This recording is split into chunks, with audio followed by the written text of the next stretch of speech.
Welcome to the Business Chaser, your quick pour of strategy, clarity, and momentum. We skip the small talk and get straight to the strategy here in these bite-sized episodes. We're here to help you grow smarter, market better, and chase what matters, all in 15 minutes or less. I'm your host, Lauren Najar. Tune in and let's chat.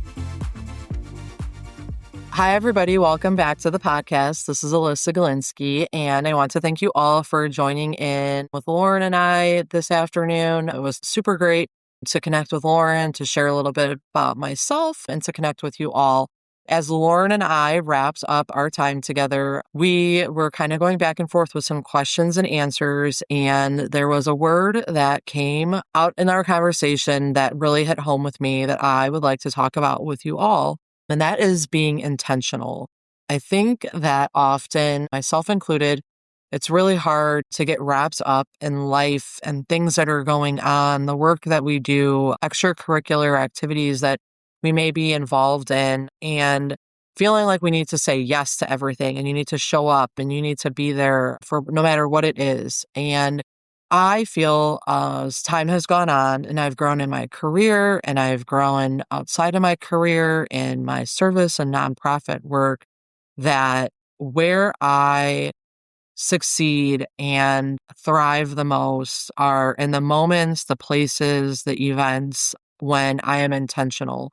Now, that doesn't mean that when I attend things in the past or that I may in the future, that there isn't any intentional feelings behind it when I show up. But it's in the moments when I know that I've set a meeting for work that is going to help on a big project that we're working on, that we've put the time in, and to be able to sit across the table with our clients and highlight and showcase and connect with them on such a deeper level, knowing that we were intentional with what we wanted to present, why we went in there, what our outcome and our goals were.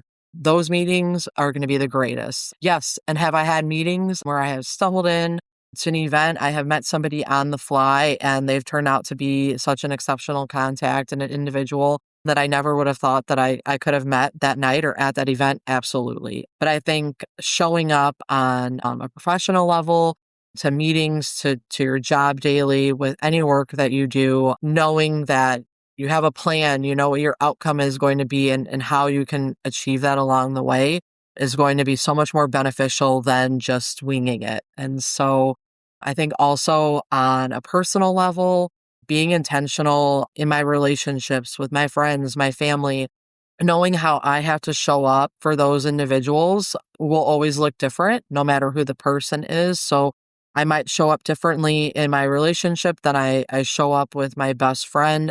But that's okay. It doesn't mean that I'm any less of a person. Those relationships are just different. So you bring who you are and you grow and build those relationships with those individuals on their own and naturally, so that you are showing up as your best self and you're coming to the table to provide whatever they might need in those moments. I think some of the best advice somebody has ever given me when it comes to dealing with any relationships in life is, do you want to vent, or are you looking for me to help solve this problem? And so I think that advice is so intentional and to the point of whatever might be going on, and being able to share that with anyone in a relationship, whether it's a best friend, it's a mom or dad, it's a significant other.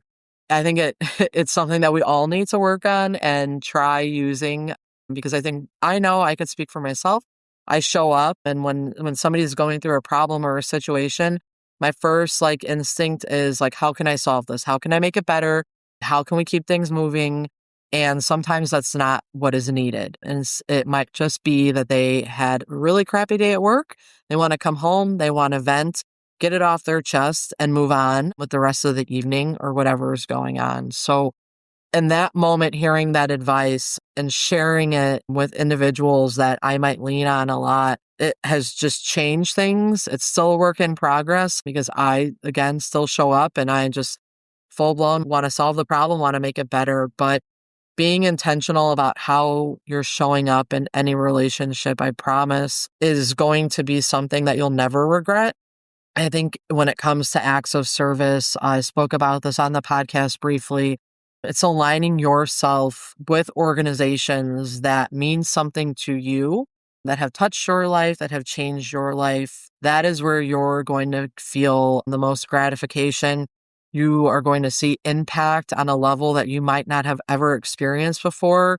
And I think that is the purpose of becoming involved with service and nonprofits, is to make those changes in somebody else's life, to show up, to give back, to give more of who you are and your time to individuals or other organizations. And so when you lead with heart and what's affected you and what has changed your life, you will be able to show up and be intentional about what your role can be when you join those nonprofit organizations. And then it's not just the latest and greatest thing that 3 of your friends are a part of that might not mean anything to you, but you're just jumping on the bandwagon because you feel you need to do something. I think that when you take that time to really dive deep and see what has changed your life, and sometimes it might be hard and you might not have an answer right away, and that's okay.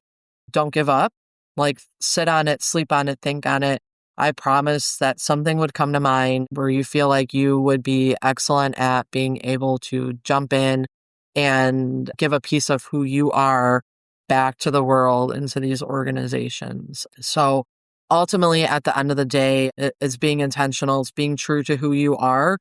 And I think that when you slowly begin to work on that in your careers, personal, professional, nonprofit service work, I think that you'll begin to see a change in yourself and in a change in how others are perceiving you and your work is impacting whatever you may be working on. So while you might not be able to change it overnight or know what you want to be intentional about going forward, I task you all with thinking on it, sleeping on it, and coming back to it, that I think you'll know when it hits you what you're meant for, how you can show up and be better in a relationship, how you can strive and thrive more at work. So be intentional, stay true to who you are. Don't ever allow things to change you in a negative way. We are all unique and such incredible individuals, and life has made us that way. So embrace that and learn from it, grow from it, and continue to pour that back into the world.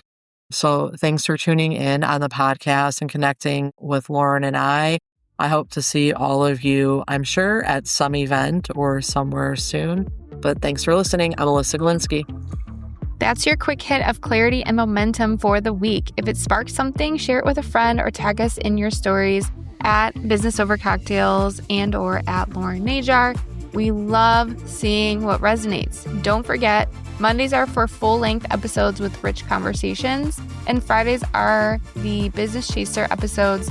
These are bite-sized insights pulled from our guests to keep you inspired and aligned throughout the week. Do you have a question or a takeaway? DM us at Business Over Cocktails. We just might feature it in a future episode. Cheers!